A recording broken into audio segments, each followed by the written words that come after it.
যাদের কথা ছিল গণতন্ত্র নির্মাণ করবার, গণতান্ত্রিক রাষ্ট্র নির্মাণ করবার, আমাদেরকে গণতান্ত্রিক ভাবে তৈরি করবার, সেটাই তারা করতে ব্যর্থ হয়েছে। সেটা শুধু ব্যর্থ হয়নি, তা না করে উল্টোটা করেছে, একটা একদলীয় শাসন ব্যবস্থা চাপিয়ে দিয়েছে। অর্থাৎ শুরুতেই গণতন্ত্র, এবং যে কথাটা আমি সবসময় আমার কাছে মনে হয় যে বাংলাদেশে তো গণতন্ত্রের চর্চাই হয়নি ওই জিয়াউর রহমান সাহেবের কয়েকটা বছর ছাড়া। তাহলে গণতন্ত্রের চর্চা, গণতন্ত্রের শিক্ষা, গণতন্ত্র সম্পর্কে ধারণা, রাষ্ট্র কি, এগুলো আমাদের জানবো কি করে?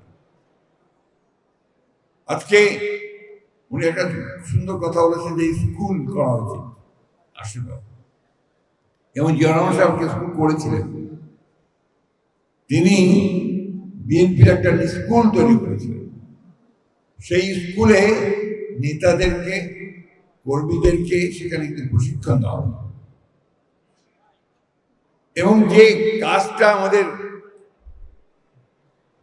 ভারপ্রাপ্ত চেয়ারম্যান, যিনি এখন আমাদের সামনের দিকে নতুন করে স্বপ্ন দেখাচ্ছেন, নতুন করে বাংলাদেশ তৈরি করবার জন্য দিন রাত পরিশ্রম করছেন, তিনি যে কাজগুলো করবেন সে কাজগুলো ইমপ্লিমেন্ট করবেন, যাদেরকে দিয়ে বাস্তবায়িত করবেন, তারা যদি শিক্ষিত না হয়, তারা যদি প্রশিক্ষিত না হয়, সেই কাজটা সম্পর্কে যদি ধারণা না থাকে, তাহলে সেই কাজটা তো হবে না। এটা তো বাস্তবতা, তাই না?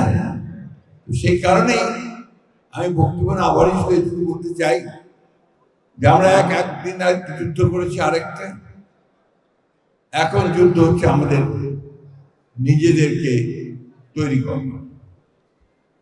খুব বিখ্যাত কবি, অল্প বয়সে যিনি মারা গেছেন, তার কবিতার একটা লাইন বলতে চাই, পরের জন্য যুদ্ধ করেছি অনেক, এবার যুদ্ধ তোমার আর আমার জন্য। এই যুদ্ধ আমাদেরকে এখন করতে হবে, আমাদের জন্য, আমাদের নির্মাণ করার জন্য। আমাদের নেতা নির্দেশিত যে পথ, সেই পথে আমাদের যেতে হবে।